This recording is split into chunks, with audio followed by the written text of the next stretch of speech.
What does the modern business environment look like? We are in an age that has been described as the world becoming flat, which essentially means you have global competition, even in local markets. You have e-commerce deliveries, and even for services, there are online services that provide, including LinkedIn, ways of finding contractors or people to do work that are outside even the country in order to proceed. You have accelerating time frames of innovation, new products and services, and competition that's intensifying. And you have a need for integrating new technologies, new practices, new ways of doing business, and new ways of acquiring and maintaining customers. And if you don't adopt them, you have the risk of becoming competitively unviable. Most interesting is that these rules apply equally to individuals, managers, and companies. Part of the thesis that LinkedIn was founded on is that every individual is now becoming a small business. What do I mean by that? I mean that every individual, like a typical job, lasts 2 to 4 years. So there's a sequence of jobs. There's a set of skills where the skills you don't learn only in your business, you learn them from being connected to the network around you. There's information you need to know about what the competition's doing, what's happening in your industry, what's happening in your market, what are methods of acquiring customers, what are methods of maintaining relationships with those customers that are evolving on a monthly and quarterly basis. And what's more, you need a wide variety of people, even as an individual, to collaborate with. That's even more true for managers, because managers of a concern or a business have to decide how to apply resources, how to stay competitively viable, which people to hire, which services to maintain, which ways of growing their business, which way of maintaining relationship with customers. And so all of these things, while they're true for the individual, are especially true for the manager. The question about being competitive is not just, of course, what's competitive today, but what's competitive tomorrow, and being ready for that now. And when you talk about assembling resources, people frequently think, oh, well, people, the primary thing is employees, but it's not just employees. It's customers, it's services that are provided to your business, suppliers, it's advisors, it's investors. It's a whole sequence of people that you bring around in order to make your business viably successful. Now, it's different rules, of course. It's small, medium, and large, and you need to play the game in each case. But in each case, the way that you deploy your network around you is central to what happens. For companies, obviously one of the key things is having strong managers making these decisions. And companies are collections of people, right? So the more that you can have all of the people deploying their competitive information, being up-to-date individuals in terms of how they proceed on their business, the more successful your franchise is going to be. Managers and employees. And part of what you're trying to do is deploy the collective abilities to the advantage as opposed to the lowest common denominator. LinkedIn is the Web 2.0 service designed for meeting these kinds of challenges. And I'm not going to talk a lot about it in these, kind of few minutes of remarks, as much as to do a few things to try to illustrate thinking so that you can then go and learn and decide for yourselves. But the primary things that LinkedIn is useful for is finding people, resources, and information. And the reason you have a network is because that network are the people that you work with, whose opinions you trust, who can help give you a reputation of this is an important person to talk to about this is a potential customer or client, this is information that you should pay attention to.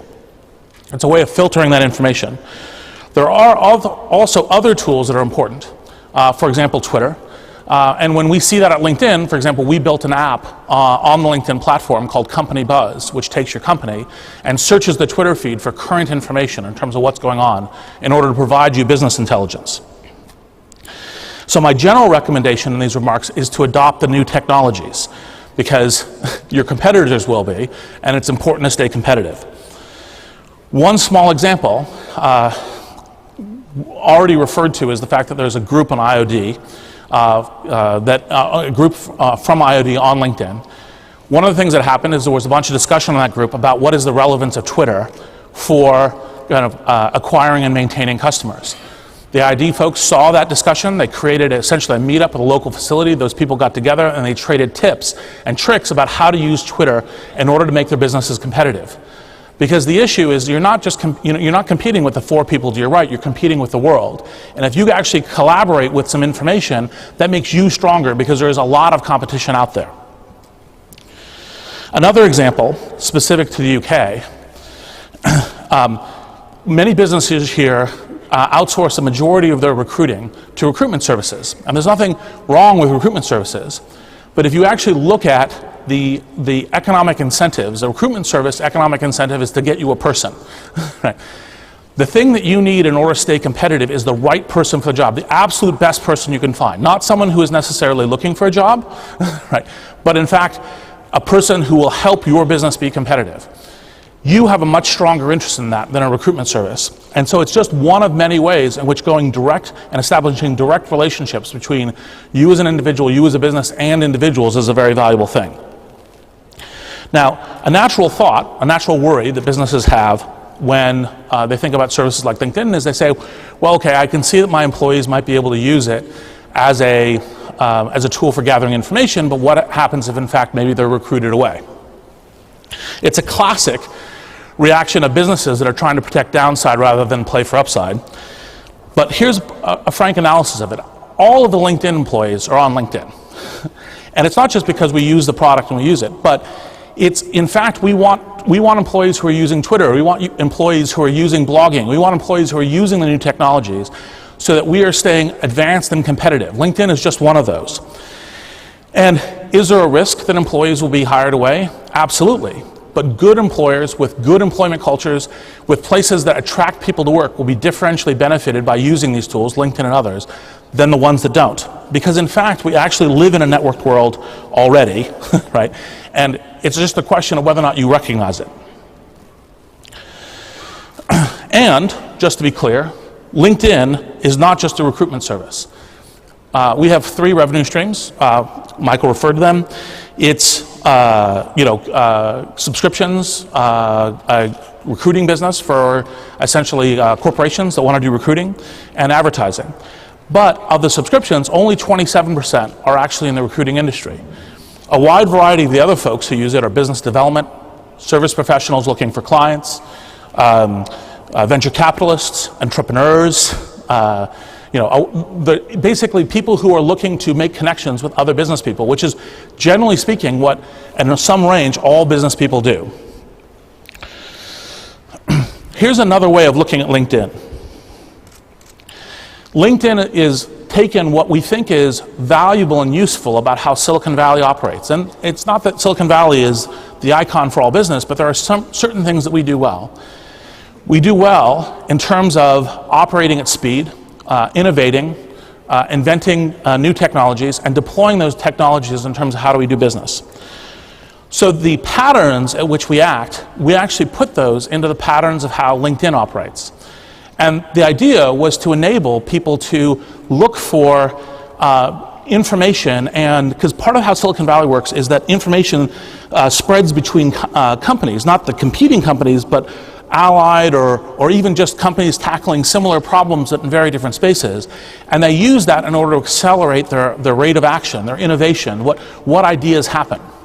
And so the point of using your network more broadly is to bring in those information, like how do you use Twitter in order to deploy effectively and to essentially outcompete your competition.